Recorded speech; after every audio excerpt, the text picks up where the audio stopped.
Assalamualaikum warahmatullahi wabarakatuh. Perkenalkan, nama saya Nadia Vega Aristaidayanti dari kelas 2A Psikologi dengan NIM 24070160028. Pada kesempatan kali ini, saya akan membahas tentang materi pentingnya menjaga kesehatan reproduksi dan pertemanan investasi berharga untuk hidup bahagia.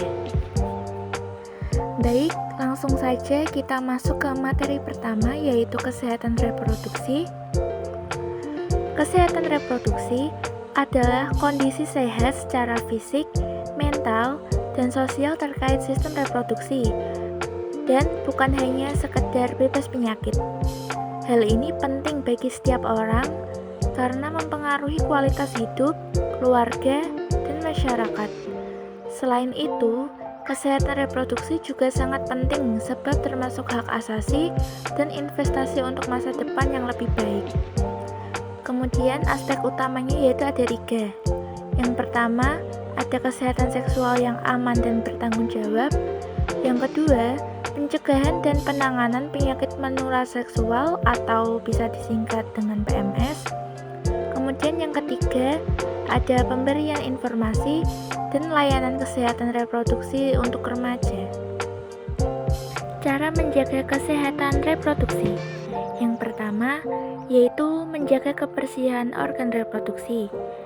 Yang kedua, lakukan pemeriksaan kesehatan reproduksi rutin. Yang ketiga, dapatkan vaksinasi yang diperlukan, misalnya HPV. Kemudian yang keempat, konsumsi makanan bergizi, olahraga teratur, hindari rokok dan alkohol. Baik, kemudian ada studi kasus mengenai materi kesehatan reproduksi. Seorang remaja perempuan berusia 18 tahun di sebuah kota kecil di Indonesia datang ke fasilitas kesehatan dengan keluhan nyeri di bagian bawah perut, keputihan yang berbau tidak sedap, dan demam ringan. Dia awalnya mengabaikan gejala tersebut karena merasa malu untuk berkonsultasi. Namun, ketika gejala semakin parah, dia memutuskan untuk memeriksakan diri.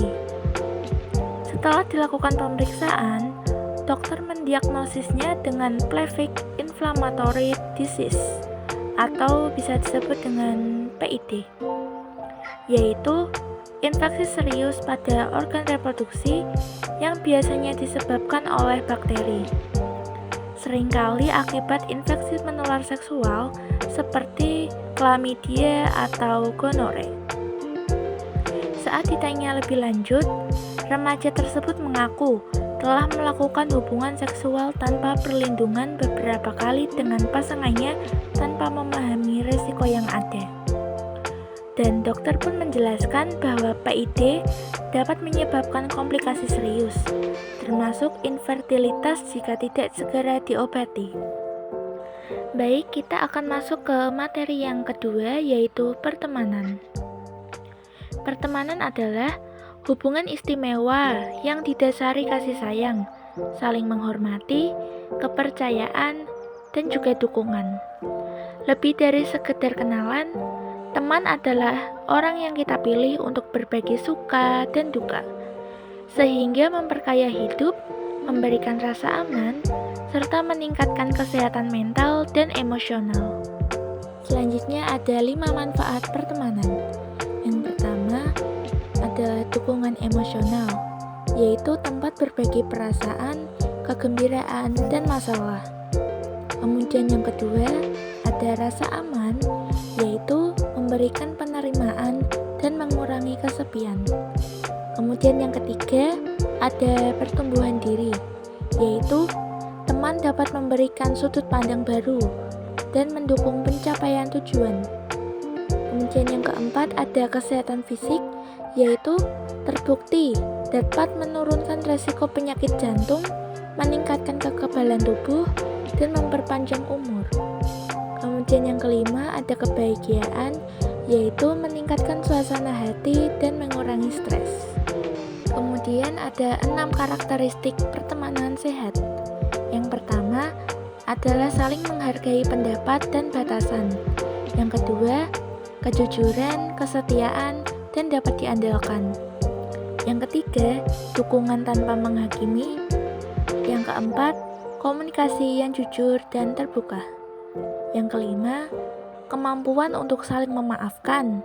Kemudian yang keenam, keseimbangan dalam memberi dan menerima. Kemudian ada 4 jenis pertemanan. Yang pertama ada teman dekat atau sahabat sejati. Yang kedua ada teman baik atau teman yang dapat diandalkan.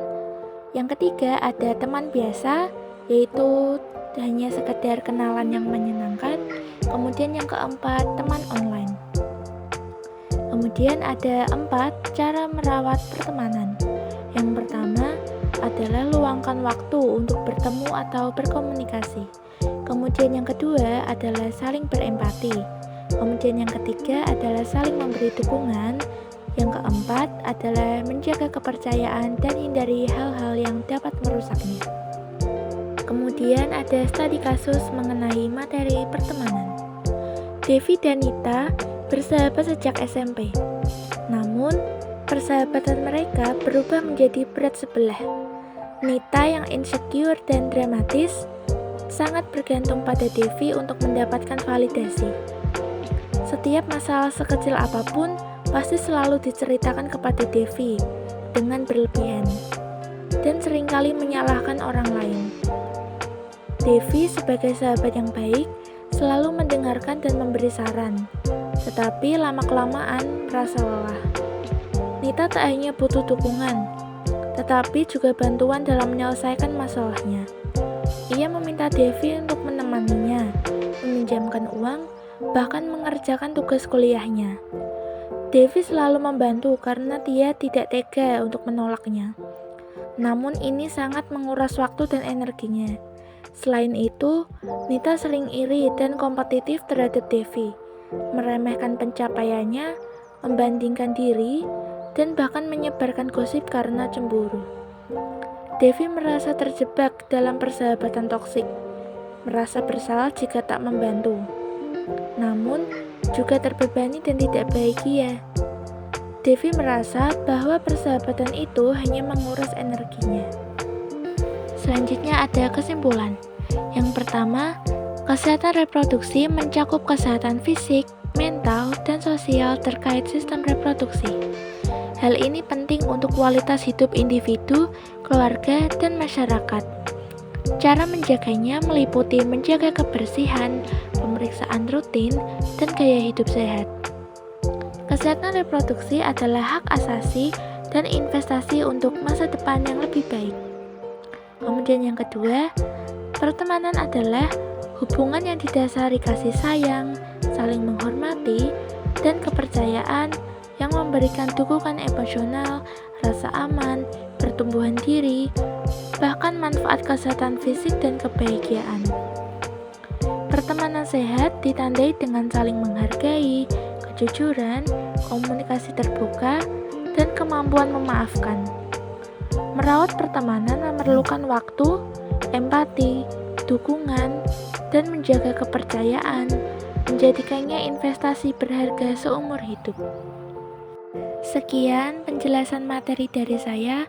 Mohon maaf bila ada salah kata. Wassalamualaikum warahmatullahi wabarakatuh.